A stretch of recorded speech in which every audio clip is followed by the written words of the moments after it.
Hey guys, happy Wednesday! It's time!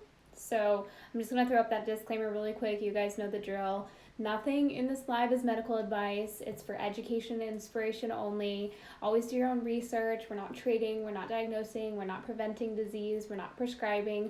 We're simply discussing what we can do to better our health, and then it's your job to kind of take your own case and go do your own research based on what your needs are.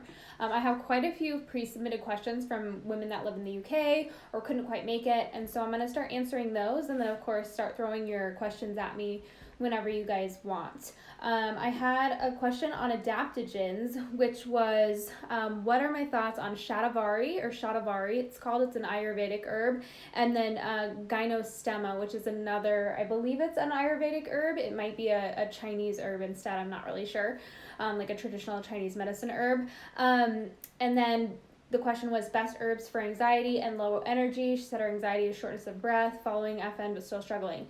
I think adaptogens as a whole can be a really good idea, but it's kind of about finding the one, right? Because some adaptogens don't work for anybody. They don't lower stress at all. For some adaptogens, they actually stimulate people, and different adaptogens do different things. So my favorite, when it comes to shatavari, I actually like, you have to be very careful about the source.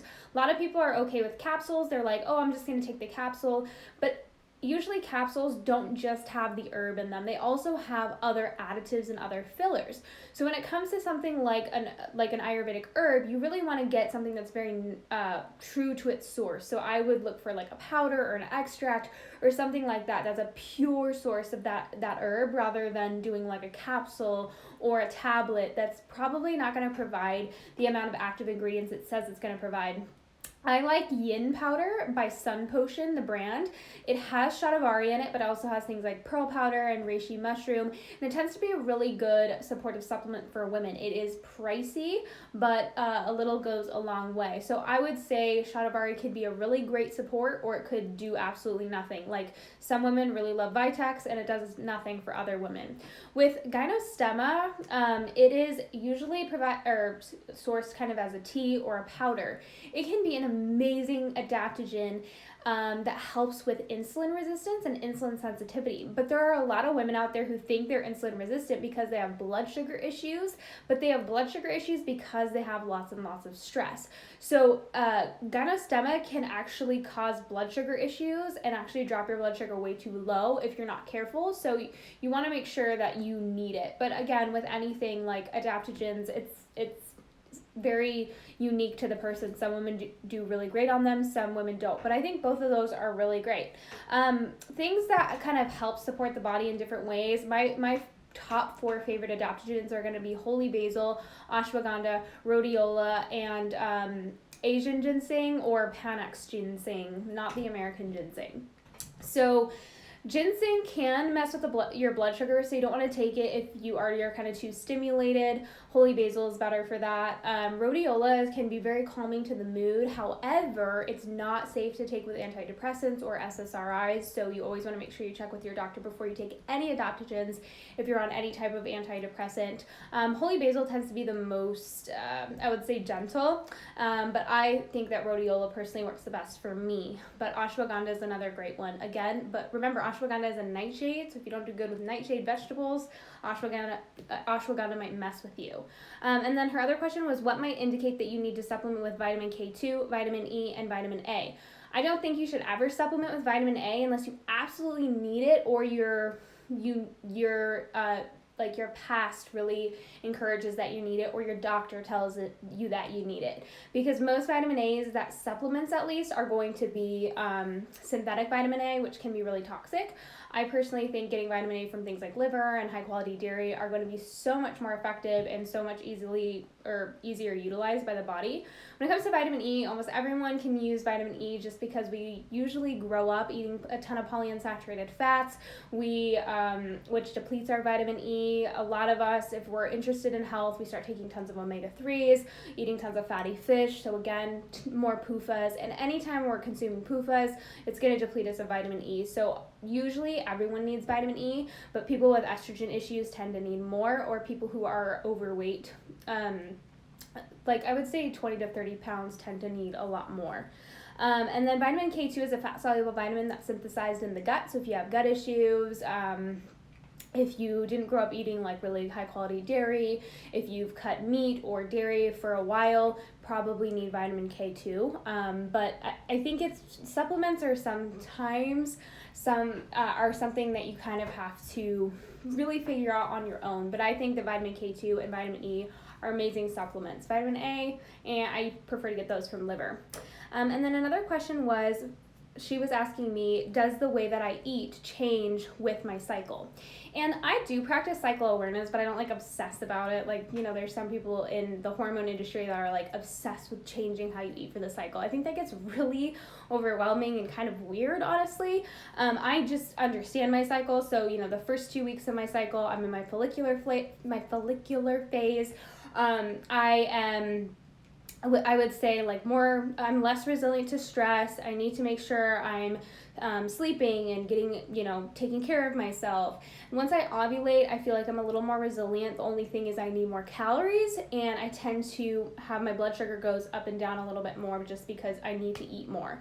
And so if I'm not being careful to eat enough, I'm going to find myself feeling low blood sugar and things like that. So I don't necessarily eat differently according to my cycle, but I am going to probably shift my habits. And then I do increase my sugar and my salt intake quite a bit before I start my period so that I don't get bloated and I don't really have any PMS symptoms. So I'll usually drink like cane sugar soda, maybe like a Mexican Coke. I'm going to add like sea salt to things and things like that. But overall, it doesn't change too much, but I am going to support detoxification and blood sugar balance that second half of my cycle, probably a little bit more so I feel better.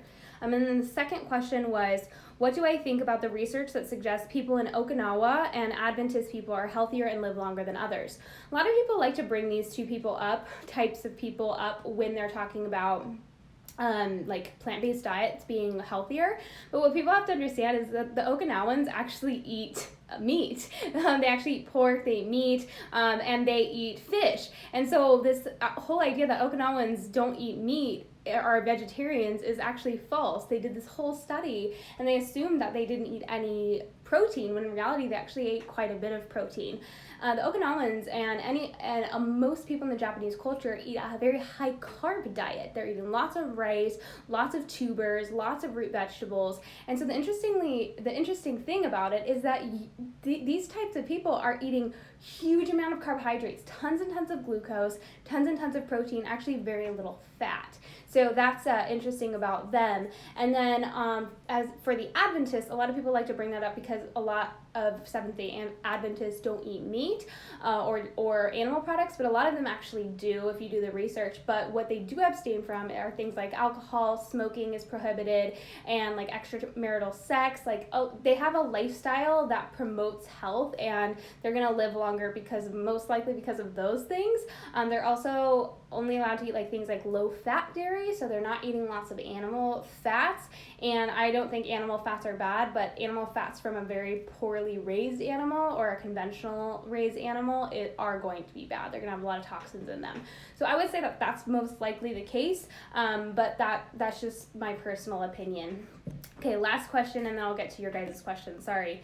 How about long-term breastfeeding and hormones? I get first 2 to 4 months are out of this world with ups and downs, but what happens to your body when you breastfeed for 1 to 2 years? Personally, I've seen different women. I think it's just really how women go into pregnancy and how they do during pregnancy. I think if the body's already depleted going into pregnancy, breastfeeding is going to be a lot harder on the body rather than a woman that went into pregnancy really, really healthy, had a really healthy pregnancy, really nourished herself, and is coming out of pregnancy pretty balanced. I mean, it is a hormone shift. It's always going to be a hormone shift regardless of how healthy you are, but depending on how you went in is going really to determine how you come out. But I think as long as we're feeding ourselves enough, when it comes to breastfeeding, our calorie needs go up quite a bit, about 300 to 500 calories. So as long as we're feeding ourselves enough and we're not really losing sleep over it, I think once we shouldn't night feed, we should prioritize our sleep. But other than that, I really truly think that the body can adapt to breastfeeding fairly well. But again, that's just going to be different for every woman. Should we be concerned by the trans fat content in beef? Are you talking about saturated fats? Trans fats are when fats are raised to really high heat and fried, like canola oils and things like that. And you find trans fats in like chips and things like that. But beef has saturated fat. And personally, if the fat or if the meat is healthy, the fat will be healthy. Did you experience low stomach acid during your health journey? If so, how'd you correct it? Yeah, I definitely have at different points in my health journey. I think that's something that tends to suffer when you're at a low stress or a high stress point in your life. Your production of stomach acid will decrease when you're under stress. It's just kind of how it goes. So I think it's best. I've addressed it with multiple different things, and I do that with multiple I do multiple different methods with my clients. I work with many people who have low stomach acid. I try to do things like apple cider vinegar and bitters first. For example, like moonshine bitters or something like that. And then if that doesn't work, sometimes doing like hydrochloric acid with pepsin for a little while can be helpful for people that have really low stomach acid and cannot digest protein. Because what you guys have to understand is if you want to make stomach acid, you need protein, including histamine or histidine, which is a protein in meat, to make stomach acid. And so if you're not digesting protein, you're going to have a hard time making making stomach acid. But if you don't have stomach acid, you're going to have a hard time digesting protein. So what introducing hydrochloric acid to the body does is it helps you break down that protein so you can start making more hydrochloric acid and need to take less and less and less over time. You can definitely Google search the hydrochloric acid challenge or the HCl challenge. There's tons of information on that. Best multivitamin for kids. Personally, I'm not a big fan of multivitamins. I don't think they're really great. They're a great product. A lot of times they're really cheap and full of fillers. And personally, I would focus more on whole foods if it were my children. I would focus more on whole foods and maybe doing like grass-fed beef liver, probiotics, things like that. Those sweatbands people wear around their stomachs to work out? Could those have any benefits detox-wise because of the extra sweat? Yeah, I actually really like the sweet sweat wrap. I think it can be really helpful. I use it with some of my clients who have a really hard time getting their lymph fluid to kind of like, they feel really bloated because they have gut issues and they feel like there's just a lot of fluid kind of sitting around their abdomen. We'll put those on, whether you're using like Sweet Sweat has like a cream oil that you put on, just like coconut oil and stuff, but you can easily just use coconut oil and you put it on while you're working out and it helps you kind of sweat, and it definitely helps your lymphatic fluid move. It warms up your core. And then if you do like fascia work, whether it's like using a lacrosse ball or a foam roller or a fascia blaster, after you've really warmed up those muscles, it can be an amazing support to the fascia that is surrounding your abdominal tissue, and then also kind of getting stuff to move out of the lymph system, through the liver, into the gut to be carried out in the bowel movements. But yeah, I find that they can be very helpful. But you have to be careful if you don't sweat easily or you are very low in minerals. You might feel lightheaded if you're forcing your body to sweat. So you always want to be careful with something like that. What tests do you need to take to test for thyroid? Blood tests aren't always accurate. Blood tests are a great way to start, but if you suspect you're hypothyroid and your blood tests are still coming back normal, that's when you dig deeper and you don't accept that as like, okay, like everything's normal. So usually you would start with like a full thyroid panel, TSH, free T3, reverse T3, T4, your antibodies, that kind of thing. I have a whole story highlight on it. But remember, guys, the amount of hormones in the blood does not necessarily reflect how much of the hormone your cells are taking up. So if you have enough thyroid hormone in your blood, but your cells are not sensitive to that thyroid hormone, then you're still going to have a problem. And minerals are what determine that. So if you're magnesium deficient and potassium deficient, you're not going to respond to thyroid hormone correctly, and so you're going to still feel hypothyroid even though your labs are normal. If fiber is essential, what foods allow the bowels to function optimally with proper transit times? Yeah, so it's really interesting because fiber tends to slow down transit time. However, there are certain prebiotic fibers that feed bacteria that are going to stimulate the muscle, because it's really a muscle contraction happening. You don't need bulk to make that muscle contraction happen, but it can be helpful for people who have a really sluggish bowel. So prebiotic fibers are going to be like cassava is a really great one. Plantains are another really good one. Just Thrive Probiotic has a great prebiotic powder that works really well. I like Trafala. That's an amazing prebiotic powder. But the raw carrot is a really great support. Some people do need a little bit of fiber in their diet, but like starches can help sometimes, like potatoes and sweet potatoes and squashes. But it's very different for everybody. But you don't need fiber to have your bowel function optimally. You want to get your metabolism up because that muscle will contract once it's full of waste. Like that's what it's meant to be doing if your metabolism is functioning properly. Fiber is not needed for a bowel contraction. Your bowel is a muscle. How much of your information on hormonal health applies to postmenopausal women? I would say a lot of it. We just have to understand as postmenopausal women that we almost always have iron issues because we've accumulated iron throughout our lives. We almost always have thyroid issues, and we almost always have estrogen issues because once the ovaries stop making progesterone, our tissues and our organs still can make estrogen. The only thing that we're not getting is progesterone. So we go into menopausal hormones just understanding a few things. Thyroid is most likely slow, iron is most likely an issue, and estrogen dominance is most likely an issue because we have no progesterone to speak of. But everything else pretty much applies. What causes dull eyes, like kind of grayish? I would say just like not being as healthy as you could possibly be. It really depends on the person, I think overall health is going to affect the vibrancy of, your skin, your eyes. So it could be anything. It could be low blood sugar. It could be just being tired. It could be stress. I remember when I first got diagnosed with all my issues, I had really like dullish, yellowy, gray eyes. Like I just didn't look very healthy. So as I got healthier, my eyes really brightened up. And I couldn't say it was like one specific thing.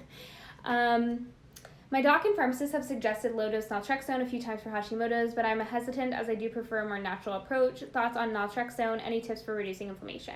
I think LDN can be really effective. I just think it's not the only thing. A lot of people want to just rely on one or two things, and what they're not understanding is if our body doesn't have the basic things it needs to function, meaning balanced blood sugar, a liver that's full of sugar and has the protein it needs, the nutrients that we need, the minerals that we need, no amount of therapies that are really effective, like low-dose naltrexone, are going to help us. So it's one of those things where we have to first build the foundations, and then therapies like that really will possibly make a difference. A lot of people that try something like LDN and say, oh, it doesn't work for me, it's because they're not to that place yet. They're not to that step. They have to first get their bowels functioning properly so they're moving estrogen, because estrogen is super inflammatory to the thyroid. They've got to get nuts and seeds out of their diet because that polyunsaturated fats are super anti-thyroid. They've got to work on heavy metals because heavy metals accumulate in the tissues of the thyroid, causing inflammation and the antibodies. They've got to make sure they're providing their body with steady blood sugar so they can convert T4 to T3. I could go on and on and on. And so a lot of people will try these therapies and kind of say like, it doesn't really help me, or it doesn't help me at all, or it made me worse. And I'm like, because you're not there yet. So that was just a tangent for me saying like, I think LDN can be really amazing a lot of times, but it's not the only thing we need to be doing for Hashimoto's. Take it from someone who used to have Hashimoto's and doesn't have any antibodies anymore. Like, it just takes time and reducing inflammation in the body, which really comes from lowering stress. Save this live, please. I want to come back and listen. It's always saved to my YouTube. It just sometimes can take a little bit of time. Clean protein powder Rex. I usually do collagen, but want to change it up. Yeah, collagen's awesome, but it's not necessarily like, to me, it's not as satisfying. Like, I have to use two different ones. So I usually use a casein protein, just like naked casein or a micellar casein. I don't like whey. Whey's going to constipate you because it's really high in L-tryptophan, which is going to turn into serotonin, and it's going to make your hormone issues worse. So casein is going to be my favorite, or like a goat's milk casein. What else? There's bone broth protein, like Paleo Valley's bone broth protein can be really good. So, I would stay away from like whey protein, but like a beef protein or a casein protein or a bone broth protein are all good options. Just be careful of the fillers in your protein powders, guys. The fillers are going to be what gets you every time. You're going to feel super bloated and you're not going to feel that great. How do you test a person for mold toxicity? Most functional medicine doctors or like practitioners will run like a mycotoxin test, which is usually a urine test. Personally, I don't do a lot of those just because like I don't think they're accurate, or I don't think that there's something that should be the first thing that's run. If you know you have mold exposure, if you know you are living in a moldy house, or you've lived in a moldy house, you of course want to test for mycotoxins because they can be estrogenic in their own right. But when it comes to mycotoxins, it could be anything. It could be from mold living inside, spores living inside, kind of left over from your mold exposure. It can be from foods that you're consuming that are high in mold, like peanut butter. So it really depends on the amount of mold in the body, but usually like mycotoxin tests are going to be the route to go. But I personally wouldn't spend the money on a mycotoxin test unless I truly suspected mold and I truly knew that I had been exposed to mold, or I had mold exposure. I would prefer to spend the money on like ripping out my wall and testing for mold over, because that's going to tell you, yeah, I got mycotoxins in my body. In your dairy post, you mentioned trying to have a little every day to create a tolerance after 2 weeks or so. Can you do that with other things like collagen, for instance? Yeah, it can definitely be worth trying. The one thing that's different between collagen and, for example, dairy is often people are not making a certain enzyme when it comes to dairy, and so a little bit of exposure every day will help you build up the ability to make that enzyme and kind of stimulate your body to make a small amount of that enzyme and then more and more over time. Whereas the issue with collagen is often either digestive distress, digestive irritation, or a histamine reaction, and that usually heals itself over time just from replenishing things like magnesium and vitamin C and B vitamins and things like that. So it's worth a try, but if you're not tolerating it, it could possibly be because there's some type of reaction going on, or we don't have the nutrients needed to break down histamine. I've been using borax and apple cider vinegar rinse in place of shampoo and conditioner for the past few weeks. Can you recommend a natural DIY mask or treatment to combat the lower pH?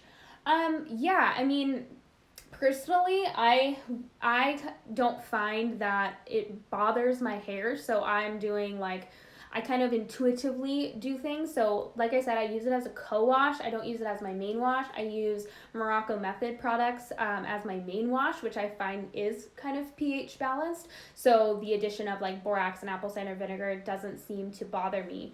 But you can always use like sodium bicarbonate, which is baking soda, or something like salt, which is I think a little lower and might neutralize some of those acids. But I'm honestly not sure what would neutralize that. Are foods vitamins absorbed with monounsaturated fats? I don't know exactly what the question is, but like fat soluble vitamins tend to be absorbed best with like saturated fats. Are alcohol-based extracts okay to use for healing thyroid liver? I think that's very personal. I use some, like for example, like BioRay's liver tonic, or Liver Life tonic. So I think they can be. I just think it's really dependent on the person. Some people are really sensitive and can't handle it at first, but eventually you can usually tolerate them fine. But again, that's just different for every person. Some people can't tolerate alcohol tinctures at all. Can you explain the relation between period pain and prostaglandins and how to correct this issue? Yeah, so if you find that you have really, really intense cramping or diarrhea before your period, like you can't stop going to the bathroom, or cramping in your intestines and your uterus, that's usually a sign of high prostaglandins. Prostaglandins are simply, there's different types of prostaglandins in the body. Prostaglandins are kind of like hormone-like compounds that cause muscular contractions, and so if you have enough, it's going to help you shed your uterine lining. Your uterus is going to contract and that uterine lining will shed. But if you have too much, you're going to find like your intestines and all the surrounding areas just feel like everything's throbbing. And so prostaglandins can be lowered. One of the most effective ways to lower prostaglandins is ginger. I like a good old ginger beer, or like a really potent ginger tea. Honestly, like it can be very, very effective if you do it every day. If my periods get really bad, I'm gonna, I personally take aspirin every day for inflammation issues as kind of like a preventative and a supplement combined with vitamin K2. So I found that really helps. Like, I pretty much have zero period pain now, or any type of cramping or anything with the addition to aspirin to my routine. But some people are not comfortable with that, or it's not right for them. They checked with their doctor and that's not okay. So ginger is an amazing way to lower prostaglandins, but it's usually an overall gut issue as well. So like spore-based probiotics, eating a raw carrot salad every day can be very, very helpful at kind of like overall shifting the microbiome. Making sure we're keeping blood sugar balance, which helps lower inflammation and lower prostaglandins. And then also just not consuming the things that prostaglandins are made of, which is polyunsaturated fats and, specifically omega-6s, but omega-3s can contribute. So personally, I find the best way to lower prostaglandins is to eat the right types of fats, and vitamin E can protect us against polyunsaturated fats, of course. Does dairy inhibit iron absorption? I've heard that said before, but IDK. Yes, and we definitely want that. Most of us are super iron toxic, and because we grew up eating like super, super iron fortified foods, and so we have tons and tons of iron in our tissues. There is a compound in milk called lactoferrin that helps bind to iron in the digestive tract. Iron is very anti-thyroid, very anti-metabolic. It really does lower the metabolism. Combined with PUFAs, it's pretty toxic. It creates something called lipofuscin.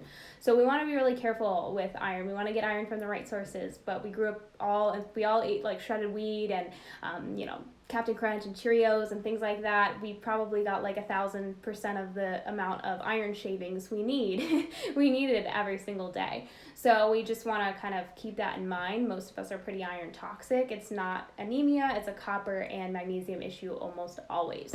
But when it comes to worrying about iron absorption, the lactoferrin in milk will be denatured by homogenization. So if you have homogenized milk, lactoferrin is destroyed. But lactoferrin is an amazing supplement. It helps with acne, it helps with so many things, and it is naturally found in milk because babies are not, the body that wants to protect children and babies from the bacteria promoting effects of iron. And so breast milk, cow's milk, things like that has something in it that binds to iron to keep the digestive tract completely free of iron, so the iron does not feed pathogens, because the body knows that iron feeds bacteria and pathogens and things like that. So just a little fun fact on iron. Best way to supplement vitamin D if getting sunlight is hard. Well, nothing will take the place of sun, but doing like a sun lamp, something that would be like a vitamin D lamp, is usually the best second choice if we can do something like that. Best time of the day to drink chlorophyll lemonade? Any time of day. Just getting it in is important. I really don't stress about the timing. There's certain things that can help, like timing matters, but that I really don't think it does. I usually do it like mid-afternoon when I'm working. I'm just sipping on it, but I don't really stress about the timing. I've always had persistent underarm odor, and I now know it's not what I'm doing topically. Have tried countless things, including pausing deodorant at times. What could be the cause and how to heal? Okay, so if we're doing toxic deodorants, like aluminum-based deodorants, when we stop them, they're going to come out with a vengeance. If you're already doing more natural or non-toxic deodorants, then it could be like an estrogen issue or an iron issue. Many people who are iron toxic or have heavy metal issues or have estrogen issues find that their BO gets really bad. Like for example, when my clients are going through their like kind of estrogen detoxification phase, when we first start protocols and their body starts moving estrogen out of the tissues, they get increased BO during like things like movement of heavy metals or movement of iron. Really bad BO, and you kind of just have to let the body do its thing. Now there are certain things that can help with that, like chlorophyll, for example, is an internal deodorizer. We can do like bentonite clay masks, just mix bentonite clay with water, put it on the pits, let it sit, let it dry, and then wash it off in the shower. That can really help because it draws things toward itself, including metals. And a lot of people will actually get like an empty roller bottle on Amazon and put milk with magnesia in that and use that as a deodorant, and it tends to kind of neutralize the pits. So those are some tips, but sometimes we just gotta let it flow. There's nothing to be embarrassed about. I'm scheduling a consultation with you. I'm wondering how to do the Dutch test if I haven't had a period for a year. I know it has to be collected certain days prior to your period. Yeah, so there's options when it comes to the Dutch test. You could do like a cycle mapping test. I think they're pretty expensive, so I'm kind of like, Sometimes I just say like just do the Dutch test, and then you can kind of see like where your detoxification stuff is. A lot of times if you haven't had a period for a long time, your progesterone's going to be low, obviously, because you're not ovulating. Estrogen will show up low on a test because it's not circulating, and then testosterone's kind of a wild card, but you kind of can predict like where things are going to be hormonally a little bit, but it's still good to kind of know how your body is detoxifying estrogen, where your stress hormones are at, etc., etc.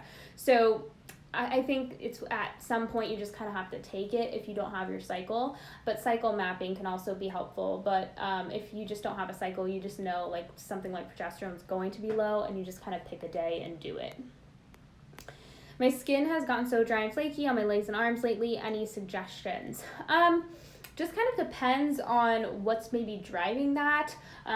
It could be the weather, it could be the season that we're in, it could be like the changes that you're making. I don't really know what changes you've made, so it's hard for me to know like exactly what could be driving that. But I personally, to moisturize my whole being, is I put coconut oil all over my body before I get in the shower. So I do my body brushing, put coconut oil, slather it all over my body, and then get in the shower. And the hot water and the steam really kind of helps that coconut oil like soak into my skin, so that by the time I get out of the shower, I'm not super greasy. I'm just kind of like moisturized. And then if I feel like I need a little oomph, I will do some bison tallow. I know it's disgusting. It smells like tallow, but it's so just like thick and moisturizing. So that's kind of like my way of moisturizing my skin.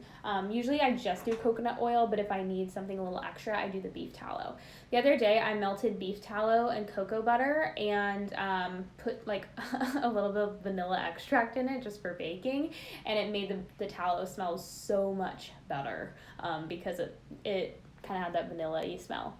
Thoughts on reverse dieting? I think reverse dieting is a really great thing. I'm actually right now, because Fully Nourished is closed right now, I'm actually working on expanding the curriculum and talking a lot more about this part of transitioning your diet, because I feel like a lot of people have a hard time with this. I feel like a lot of people have been yo-yo dieting their whole life, low carb, keto, and their metabolisms are just completely shot. And so yes, a pro-metabolic style of eating is amazing, but if you jump into, you go from 70 grams of carbs and 1,100 calories a day and jump to 2,000 to 2,500 calories a day and 300 grams of carbs, you're of course going to have problems. You're going to feel weird. You're going to probably gain some weight because your body doesn't know how to use that energy. It's not a bad thing to gain weight. The body probably feels a lot safer, but the body's just not going to use that energy as self-fuel, at least right now at that moment. So Fully Nourished is definitely going to be expanded to talk about reverse dieting. But I think reverse dieting is good. I just think a lot of people don't do it correctly. Like, there are so many people that are still like in the throes of their eating disorder, fitness competitors, things like that. They're talking about reverse dieting, and I'm like, your advice sucks. Like, you are not an authority here. Hey Jess, I hope you're doing well. You too, Rachel. Dangers of aluminum in the bloodstream. Where does this aluminum go? Is it like estrogen and stores in the tissues? Aluminum in the bloodstream. The body's going to move heavy metals as it pleases. I don't know, like, did you get tested and see heavy metals in your bloodstream like aluminum? But the body's going to get rid of it if it can. Usually when it comes to heavy metals, like the liver and the kidneys tend to take care of them. But if the liver and the kidneys can't, then sometimes they'll be stored in the fat cells, or the bone marrow is a great place to store heavy metals. It usually keeps it pretty safe there. The thing we want to prevent is from them getting to the brain. We don't want them going to the brain, and we want them getting out of the body as well as we possibly can.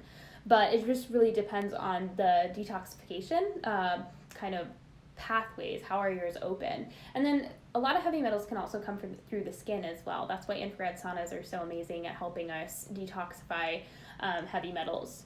The only female out there talking about omegas being unhealthy. Yeah, I mean, I like getting, I don't want to say fights in the DM, because I never really fight with anyone. Everyone's usually pretty respectful. Haters get blocked most of the time. But there are a lot of people that really like triggers their sense of normalcy and their sense of their whole world, their health and wellness world. So omegas are not that healthy for us, guys. If we eat a meal that happened to have protein and fat but no carb, will we crash? Usually, because our body's still making sugar. We just, are not eating it. So we're making it out of our like really nice muscle tissue. We're making it out of our nice tendons that we want to like keep, you know, our joints really healthy. We're making it out of our thymus gland. We are making sugar out of the tissues that we so desperately should want to keep okay. And so if we're providing our body no carbohydrate with the protein, most likely we're going to have to make sugar. And that sugar is going to come from our tissues. So we're going to eat ourselves for it, which is pretty much the crass way of saying it. We're eating ourselves. What is your opinion on beef liver and cod liver if you're a slow oxidizer on HTMA? Personally, I think beef liver is great for everybody. I find that beef liver speeds up my metabolism pretty quickly. So when I take beef liver or consume beef liver, within an hour, I'm usually hungry again, or I'm finding like I'm warm, my temps are looking really good. I like beef liver. When it comes to cod liver, I mean, cod liver is fine if we're eating cod liver. Cod liver oil, on the other hand, you guys know, not a fan. Now, of course, it provides some amazing nutrients like vitamin A and K and D, but do the benefits outweigh the cons? I don't know. I think we can get A, D, and K from other sources. How can my blood test show good protein levels when I used to be plant-based, even though I had obvious protein deficiency symptoms? The body will totally, remember guys, blood levels of things are usually the last thing to change. Our body will do whatever it needs to do to the cells and the tissues to keep the blood levels pretty stable. So a protein deficiency is not going to be really seen on a blood test. We're going to want to look at our muscle tone. We're going to want to look at that fat layer between our skin. So, you know, when you see people that like, they look kind of sallow or sunken in, you know, even if you're really fit and you're really lean, you should have a good fat layer in between your muscles and your skin, especially as a female. You should also have be able to build muscle tone. You should have strong, healthy hair that doesn't break. You know, your skin should have good elasticity, good hydration. So there are other signs of protein deficiency besides just like your protein in your bloodstream. I've never heard of like testing protein in the bloodstream before. Do you think acne can be healed with diet alone? Oh yeah. It just takes some time. I think that finding the root cause of your acne is really important. Some people have so many underlying driving issues, it's insane. And so, but yeah, usually we can get it pretty under control in a couple of months, but actually completely clearing it up can sometimes take some digging and getting to the root cause. But I do think like Sarah at Healthy Skin Glows, her program is amazing because doing the topical as well as doing the internal can be an amazing match made in heaven. So Sarah at Healthy Skin Glows, you can tell her I sent you. I think she has, I have a discount code with her. It's like Jessica10. She is like a skin wizard when it comes to the topical stuff. Does protein in grains become bioavailable in the amount nutrition facts claim when we sprout them? No. We have to really keep in mind, guys, that plant proteins are not bioavailable to us because we are not cows. We are not, turkeys. We don't have gizzards. So even though we can totally consume grains, especially if we prepare them properly, we're not going to extract a ton of the protein from them. They're not going to be enough for us. That's why we consume animals that consume these foods and put those proteins into their tissues. It makes it much easier for our body to get what it needs, and it doesn't have to work so hard. We already live in a very stressful world, very stressful environment. We don't need to make our body work 10 times as hard to get the protein that it needs. Now, of course, it's a great adapter. It will totally live. It wants to keep you surviving, but does that mean you're thriving? Probably not. I'm a fast oxidizer. How can I lose weight? Fast oxidizers and slow oxidizers can be confusing if you're just going by your HTMA results. You kind of have to look at it for what it is. A fast oxidizer gets depleted very quickly. They tend to stay in the fight or flight state when they're under stress, whereas a slow oxidizer tends to go more towards the parasympathetic and kind of like everything slows down and just conserves. And so if you're a fast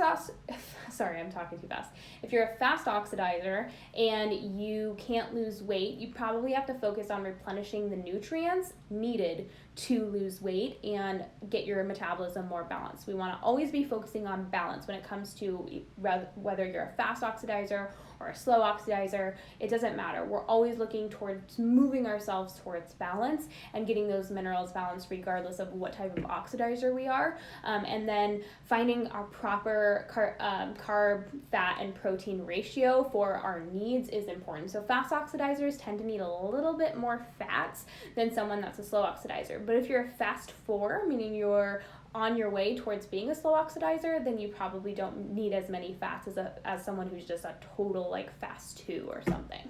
So it kind of depends, but we need to find our right calorie balance, our right macronutrient balance, and get those minerals and vitamins restored to our body. Often fast oxidizers are really burning through stuff quickly, like magnesium specifically.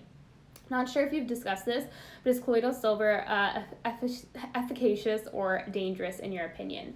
I don't think it's something that we should be taking every single day. Obviously, that would be like, me saying like, you should take gold or you should take, nickel. It's not something that we want to really be taking on a daily basis. Personally, I will take it if I feel like I'm coming down with like a cold or something like that. Like, I'm not that worried about it, but I'm not going to be like taking it daily to like, support my immune system or whatever. So personally, I don't think it can be used as a tool, but I think that it can get really out of hand really quickly, and we can cause a lot of imbalances as well with something like silver.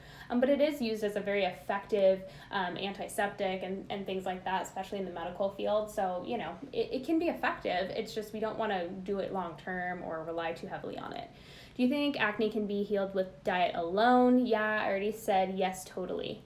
Anything we can do from a natural, holistic, nutritional perspective to have a more pleasurable sex life? I think it's really about just nourishing yourself. A lot of people in Fully Nourished found that when they're estrogen dominant or they're going through their estrogen detox phase, that part of their life was very on the low side. Their libido was low. They just were not into it. So you kind of have to focus on what your hormone imbalances are. Most of the time, estrogen is going to kind of be the culprit there. Estrogen is kind of like a hormone of lethargy. So that's something to kind of keep in mind. A lot of people who have a really poor libido are, maybe have low testosterone because of their high stress levels. So getting their blood sugar balanced, making sure they're nourishing themselves enough, eating enough calories, eating enough carbohydrates and protein really, really helps with that. Shilajit can be an amazing libido booster, honestly, just an amazing energy booster all over. But yeah, as you nourish yourself, as you balance your hormones, as you get your thyroid function up, as you make sure you're getting the amount of carbs and proteins you need, usually your libido will increase. It's one of those things where you can kind of think of libido as a craving for reproduction. If your body is not fertile or your hormones aren't balanced or you're in a famine, your body doesn't want to reproduce, so you're not going to get that craving. So just kind of think of it that way. Every morning mid-breakfast, I burp really loudly once. What could cause this? I find if there's a lot of pressure in that like upper intestine, it usually is like either bacteria like close to the stomach or in the like upper small intestine. I think like there's just some methane producing bacteria there. That's just kind of something that I've noticed. Like there needs to be some type of pressure release happening, but that would just be a guess. I don't know for sure. I've had acne all my life, face, neck, back. Now it's just my back. Is there a reason it might only be popping up there and not the other areas anymore? Sometimes our body will shift and change where it, I would say like excretes things, because oftentimes what's happening with acne is iron is coming out of the skin, feeding bacteria, and then the bacteria is bothering the pore. There's also usually estrogen involved because estrogen is going to affect the oil glands. And then we have another factor oftentimes, which is hypothyroidism. So, Dr. Rhoda Barnes always talked about how acne, even through the adult years, is usually caused by hypothyroidism. So I think that those are multiple factors at play, but I think that it can shift and change. I do find that acne that happens on the upper back tends to be more like gut related, like there's something going on in the gut that in the digestive tract is having a hard time expelling what it needs to expel. So I would say that shifts and changes over where acne happens is pretty normal, but there are certain areas that kind of point to certain things. Which trace minerals do you recommend? I do like trace minerals drops. There are a few followers that said like they were bringing it to my attention that there were like lead found in trace mineral drops, and I think they were saying that was according to like some Amazon reviews. But I read those reviews, and some of the Amazon customer reviews were saying like, well, I found like high levels of lead in my HTMA, and that could be two things, right? We could be exposed to lead, or we could be mobilizing lead, and people were saying like, oh, it's giving me brain fog and lethargy, and it's making me not feel good. And I'm thinking, well, that could be totally like a heavy metal detox symptom. So I don't know, because sometimes balancing your minerals obviously helps you move metals. So I previously recommended trace minerals drops, but I also like phytoplankton is a good one, or what else? Like Shilajit is great for trace minerals. Just like some sea salt is great for trace minerals. But yeah, there's a lot of different like trace mineral supplements out there. I think that if we're being pretty good about getting our trace minerals in, we don't need to supplement with trace minerals. Best things we can do to reverse insulin resistance as a PCOS patient. The best thing that we can do is balance our blood sugar. So eat enough protein and carbohydrate at every single meal, balance our blood sugar by eating every 3 to 4 hours, and making sure we're not going too long without eating. We want to eat something in the evening, and then we want to wake up in the morning and eat within 30 minutes of waking. So protein and carb every 3 to 4 hours usually helps with that. And then we want to explore things like magnesium deficiency and gut issues if we have digestive distress or gut issues. Potassium deficiency, potassium is going to affect how thyroid comes into the cell, and thyroid is going to affect how we respond to sugar. So there are a lot of factors to insulin resistance that kind of get overlooked, and people just say like, oh, don't eat carbs, and that's not fixing the problem at all. So we want to look towards, first of all, our eating habits, but if those are pretty good, we're doing everything we can to lower stress with food, then we maybe want to explore other factors as well. How do you know you have low stomach acid? Food will usually sit like a rock in your stomach. You have a hard time digesting protein. Maybe you have like rosacea or KP, keratosis pilaris. Maybe you're just having a hard time digesting food altogether. Maybe you have a tendency towards like bacterial overgrowth, because if you have low stomach acid, bacteria is kind of getting through the stomach into the small intestine where it doesn't belong. So there are a lot of different symptoms of that, and you can definitely Google them. There's a long list usually. What's your humble opinion on wearing a mask outside? That's my opinion. Yeah, I think it's so stupid. If I have high LDL, what could be the nutritional cause, and how could I heal this? The nutritional cause, I actually have some a post on cholesterol. Like it's like a picture of a girl's lower abdomen, and there's an arrow pointing through it, and I talk about how cholesterol and thyroid are related. What kind of nutritional program is FN 2.0 done yet? Can't wait. Also, any education program, nutrition program you'd for a health coach wanting to further education? Unfortunately, no, and that's something that I definitely have a mind to create. There's nothing that I would personally recommend that I'm like, you're going to learn everything that I've learned. Unfortunately, there's just not. I wish, but there's nothing that I know of out there. And then Fully Nourished 2.0 will be done when it's done. I'm trying to get it done, about 4 to 6 weeks, but I try not to stress myself out with like a date, because I've done that in the past, and it's so stressful. Hi Jess, what could cause severe knee swelling after standing, walking long periods, and someone eating a standard American diet? I mean, a lot of things. I'm not really sure. I mean, it could be like edema from estrogen issues. It could be PUFAs. I mean, it could be sodium and potassium imbalances. I mean, it could be so many different things, kidney issues. I would look into things that are going to maybe drive edema, but I could, it could be so many different things if someone's like diet is not super great. Started eating red meat again. It's taking a while to work up to larger portions. How do you feel about chicken to add more meat while increasing red meat? Personally, I'm not a big fan of chicken unless we can get really high quality like pastured chicken. Chicken is kind of a dirty animal, and they tend to eat a lot of like grains and soy, which is going to make their tissues high in PUFA. But I do think it could be a part of a healthy diet, and I think like personally what I would do is I would cook, like roast it in the oven, and then allow kind of the fats to really get off the chicken, and then throw the fats away. And that's what I tend to do. Like I'll put it, for example, I'll do chicken thighs or chicken breasts, or chicken legs or drumsticks. I'll put them on a rack with a baking sheet underneath, and then I'll kind of let the fat just kind of like get off of it, and then I just toss the fat, and most of the PUFA comes out with the fat. But yeah, I mean, I think we should just eat what we can tolerate and eat what we can do. And protein is important regardless of where it comes from. I usually do recommend consuming chicken with bone broth just because it does kind of help us digest the meat. Also, what's your opinion on fermented soy? My stubborn vegan friend needs to avoid grains, beans right now, and I can only think to recommend tempeh for protein. Yeah, tempeh is soybeans. So if she needs to avoid grains and beans, I don't know why she would want to eat soybeans, because they're kind of similar. But yeah, I mean, tempeh would probably be like, I guess, a choice of mine. Like, I guess the only choice for protein, but it's still, like, obviously not optimal. I used to make this really good tempeh when I was eating tempeh before I knew what I knew now. And it was like sriracha and coconut aminos and maple syrup and mustard. And I'd put it in a Ziploc bag and like let the tempeh marinate in it. It was like super good. And I would like sear it on both sides.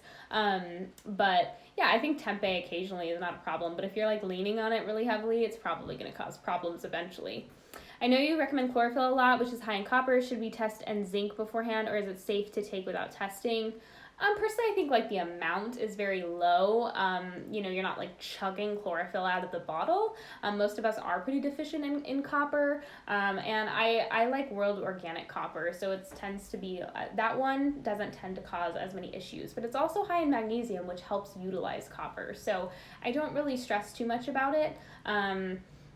But if as long as you're eating like grass-fed meat and liver and things like that, you're usually getting enough zinc, I would suppose. So how can a postmenopausal woman boost her progesterone naturally? You can't. Personally, when I go through menopause, I'll be supplementing with bioidentical progesterone to just help my body. What do you suggest for someone struggling with amenorrhea without a known obvious cause? There's usually always an obvious cause for someone that knows what they're looking for. Personally, I'm always looking for every possible stressor that could be driving a lack of a cycle, of a period. And there's so many things that a lot of people don't think of.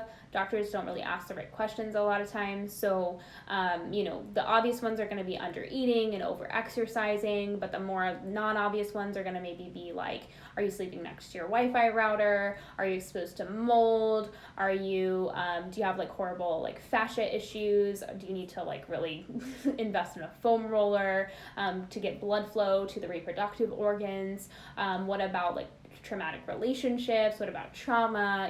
Like mental, physical, emotional, everything, toxics, environment, like are you being exposed to chemicals or toxins that are known reproductive, like cause reproductive issues? The list goes on and on. So you kind of want to make sure that you're when people say like no known or obvious cause, I would evaluate all possible stressors. If I had a uterine fibroid, everything you recommend should help clear it on time, right? Yeah, I mean, I would look into something like systemic enzymes can help kind of break down fibrosis pretty well. But yeah, I will message you on Practice Better. Suggestions, but yeah, I do think Matt Blackburn's systemic dissolve-it-all enzymes are really, really a good systemic enzyme. I should plug that. Suggestions for travel water filters. I think Pristine Hydro has a good travel filter. If you want something a little bit more like compact, maybe like look into some type of like pitcher, like Clearly Filtered is a good brand that has a pitcher, I believe. I'm trying to think of what else. I think Aqua Gear has a good one. Of course, it's not going to filter everything, but if you're traveling a lot, then something is better than nothing. I think Berkey might have one, but obviously Berkey isn't a perfect water filter. But again, something's better than nothing. What's the best way to know if your gut issues are a result of candida overgrowth? I'm personally not a big fan of like blaming candida for all our issues. If we have candida overgrowth issues, we have deeper issues that are allowing candida to overgrow and not keeping candida at bay. A lot of times that has to do with copper, sometimes it has to do with magnesium, sometimes it just has to do with like us eating the wrong diet, sometimes we're not balancing our blood sugar properly. I mean, the list goes on and on. So personally, I don't ever blame issues on candida overgrowth, but I do think yeast can be a problem for some people for sure. But if the body's functioning if the body's functioning properly, it usually can keep candida in check. And something simple would wipe candida out pretty quickly. But if it continues to come back, it continues to show symptoms, it's probably a bigger issue. What is the cause of white coating on tongue, and how do you get rid of it? The white coating on our tongue is usually caused by what's going on in our gut. So if we have really bad bacterial overgrowth or digestive imbalances, yeast will oftentimes grow on the tongue. So we really want to be focusing on our oral hygiene. We want to be scraping our tongue. Coconut oil pulling can help, making sure we're flossing regularly once or twice a day, brushing our teeth, once or twice a day, making sure we're rinsing our mouth out after meals, and then doing the proper gut work that we need to be doing to keep bacteria in check. What do you do when you need to detox mold? I had lots of mold removed from my home recently. I would invest in a really good HEPA filter, like the Oasis. I would use EM1 as like a spray on everything to get rid of the spores. And then I would take Just Thrive's spore-based probiotic and Just Thrive's IgG supplement to help with the mycotoxin breakdown. Are spore-based probiotics besides Just Thrive safe? Yeah, they are safe. Megaspore Biotic is also another really great brand. I don't know if you can get that in Canada, but Megaspore and Just Thrive are both really good. I think spore-based probiotics are safe if they're developed properly, if they're developed with care, but obviously just because it's a spore-based probiotic doesn't mean it's good, but most are developed with care. If you can't get access to those, Life Extension's bacteriophages are really good. I think it's called GI Assist. I also really like... what's it called? Primal Defense by Garden of Life is a soil-based probiotic that has some spore-based probiotics in it, and it's pretty good. It's pretty accessible in a lot of different countries. Have you ever had a patient use SPM active in your practice? If so, what do you mean by SPM? For the chlorophyll lemonade, is cranberry juice okay instead of cranberry concentrate? Having a hard time getting my hands on it. Oh yeah, cranberry juice is literally just cranberry concentrate with water in it, so you would just add more cranberry juice. I've heard this theory among vegans that eggs can increase the growth of fibroids and cancer cells. Fake news. Yeah, I've heard like this idea that I heard somebody told me that somebody at a conference told them, if you want cancer of the reproductive organs, then eat things that come from the reproductive organs of other animals. And I'm like, that is such a weird advice. I don't get it. But yeah, I don't think that that's true. Because, what increases growth of fibroids is going to be like fibrosis and possibly estrogen. And so, eggs are really supportive for detoxification. They're rich in protein, they have choline in them, they have B vitamins. So I would think they'd be supportive personally. I have that black line over the stomach, had it for years, even though I have never been pregnant or anything. What does that mean hormone-wise, and how can I get rid of it? Personally, I think that it might have to do with estrogen. That's just kind of like an observation I've made, something that I just kind of think, because my knowledge of estrogen is that it can change the color of the tissues, darker pits, darker groin area. Oftentimes when you have excess estrogen, you can have discoloration of the skin. So why doesn't that apply to that area as well? And women who have estrogen dominance issues also can sometimes get hair growth in that area. So I do think that it could possibly having to do with estrogen, but I don't know. That's just kind of something that I've observed, and I honestly have not been able to find any information on what causes that black line. I've had multiple women who are post-pregnancy ask me about that, and I don't know. But vitamin E would possibly be something that would help if it was estrogen related. Can't find good source of raw goat's milk. Any suggestions on a good brand I can get at the market?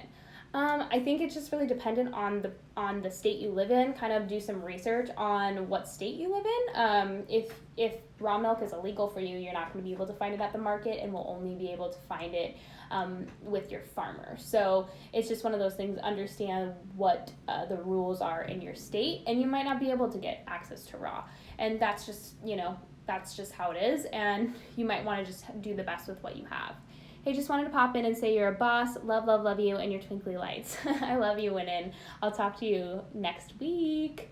So is the heme iron in red meat then going to damage our thyroid? No, because it's combined with copper, it's combined with zinc, it's actually in a bioavailable form. It's not literal iron shavings being put in our food.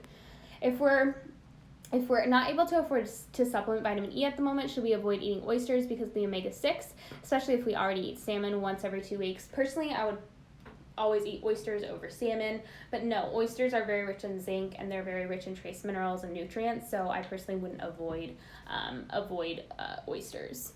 Reasons for dry, brittle hair. I heard somewhere that fish oil could help, but don't trust most of these Insta health influencers anymore. Dry, brittle hair is usually because we're not digesting protein well. We might have vitamin or mineral deficiencies. Maybe we have low thyroid function, which is often the driving factor. So it just kind of depends on the person. We kind of have to figure out what's driving it for us.